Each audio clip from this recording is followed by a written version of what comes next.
Yeah.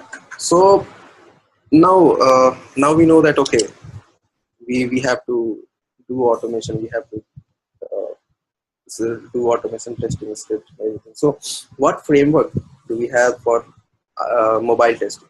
So as like I said, Android and iOS covers almost more than 90% market of more than 95% market of geographies across the globe. So out of which, if you see in iOS, we have Calabash iOS, which is Ruby Cucumber based. We have Frank, again it's Ruby and Cucumber based framework. We have UI automation, which is provided by Apple. We have iOS driver, which is Selenium based thing. We have Keep It Functional, third party tool. In Android, we have Calabash Android, we have Monkey Talk, we have Robotium, we have UI Automator, we have Selenium. So why to choose Appium?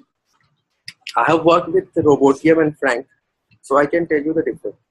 Uh, Robotium is only made for Android. Right now, it doesn't support iOS. Monkey Talk and Robotium, for particularly Robotium, it doesn't support iOS as of now. It's a very strong tool.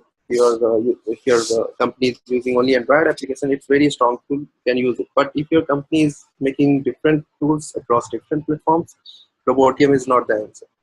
Again, you have to find someone who is using Robotium. You have to find someone who is using Frank or something. So for Frank, it will work on iOS. So the Appium is the framework which works on both iOS and Android. So because these many tools were available on Android, these many tools are available on iOS, but no particular tool has solved the problem of testing, of automation of all the devices which are available, all the OS, across all the OS. So Appium has the capability. It's open source. So like I said, it's open source tool for automating native mobile web and hybrid applications. Right now it supports iOS and Android, but for our current scenario, it's I mean, very much sufficient, because we are covering almost 90%, more than 90% level. So it's more than sufficient to use right now. So it's and like we have come across the word native, hybrid, and mobile web. So what exactly native? What exactly hybrid? And what exactly mobile web? So when we say native apps, so these are the apps which are written using iOS or Android SDK, right? So iOS is provided by Apple, Android is provided by Google. So Google provides its SDK, iOS provides its another ID, which is export, and all the SDK which is provided by iOS. So native apps are those which are coded using iOS SDK and Android SDK. These applications don't have web element. These are only native elements. Like you might be using WhatsApp, right? So all the elements, many elements in the WhatsApp. You have tabs, you have search button, you have contact, you have mail. So all these things are used. Are made using native SDK. What's hybrid? So hybrid is a combination of native as well as some web element. So we have website and we port some element of those website over native element. So these applications are called hybrid. Mobile web, simple. You have a Google website. You have any website which works on mobile. It's example of mobile web. So again, continuing our introduction with Appium, what philosophy does it have? Why Appium? Fine. So Appium has, if you say, Appium has four philosophies, four rules which it follows, four philosophies which is followed, which it try to convey to the world. You shouldn't have to recompile your app or modify it in any way before automating it. Right. So for the first statement, you see, it says that if you know iOS or Android application is it has APK. Its file name is APK, and an iOS application has file name IPA. So you don't have to change in your APK. You don't have to change in your IPA file using any kind of library, right? In Robotium, you have to make changes in your application APK file. You have to recompile it using different signatures, and you have to use their libraries, and all these libraries make change with your code. You have to have the code, source code of your application. So you don't need your source code. You don't need to recompile. You don't need your application to be modified. Right. First thing, you whatever application you are going to automate, you need to have that particular copy which you're going to send to your users, right? Whatever app your user is going to use, you will test on particular that app or APK or IP or whatever you use. You don't have to recompile it. You shouldn't be locked into specific language or framework to write or run your test. So like you asked, which language should I know, what are the specific uh, uh, because fine, prerequisite for this Appium thing. So if you know any language, fine. So you will be ready and very ready to write the automation script using Appium.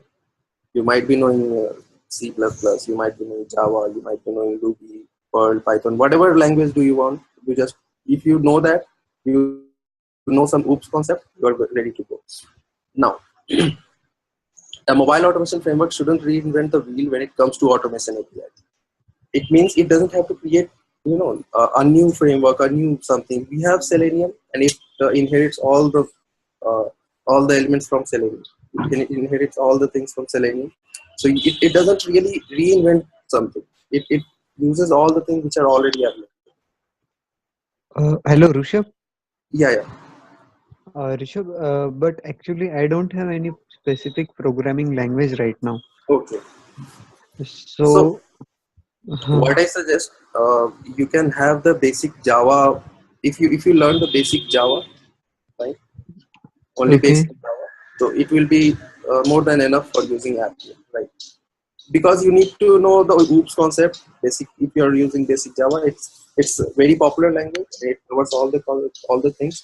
So if you have the basic knowledge of Java, you are more than it's more than enough, and it's not very difficult. You can have it in 1 month or 1.5 months.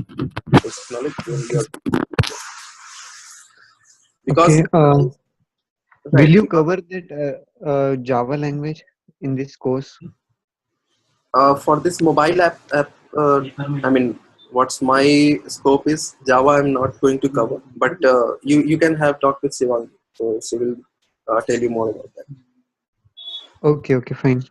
Okay, Fine. So yeah, so I was telling that if you have basic knowledge of Java, basic OOPS concept, because you will be using classes and objects and Eclipse and everything. So if you have the basic knowledge about this, you can get going, because after all, it's a programming, right? You have to script everything. You have to script your steps using. So if you have used the Selenium thing, you can record and play. Similar kind of thing is available here, but you need to for having confidence, you need to know the Java. You need at least the basic things, right? okay, Again, okay, fine. yeah. So the last point is a mobile automation framework should be open source.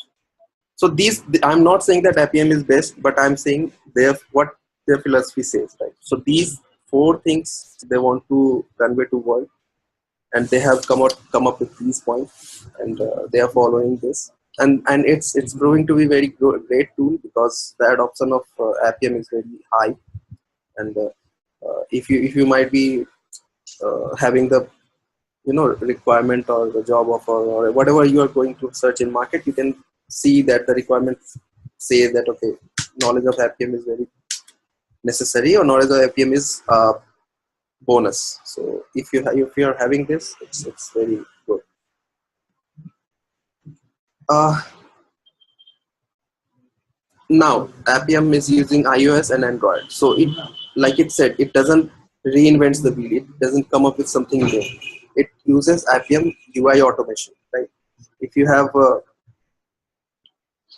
seen this, see UI automation iOS, it's provided by uh, uh, Apple, and UI Automator is provided by Android. So it's provided by their parent companies, Google and Apple. So same thing is Appium using. It's not reinventing anything. It's using their concept, and using their concept, they are making a framework to automate things. So for iOS, it's using UI automation. For Android, if 2.3 and below is concerned, it's Google's instrumentation, and like 4.2 and above is concerned. From 2.3 and 2 up to 4.2 uses instrumentation, and from 4.2 onwards it uses UI automation. So for most of the market devices are right now 4.2 and above. Like if you're using only this one, so you are covering at least 70% of devices which are available in Android.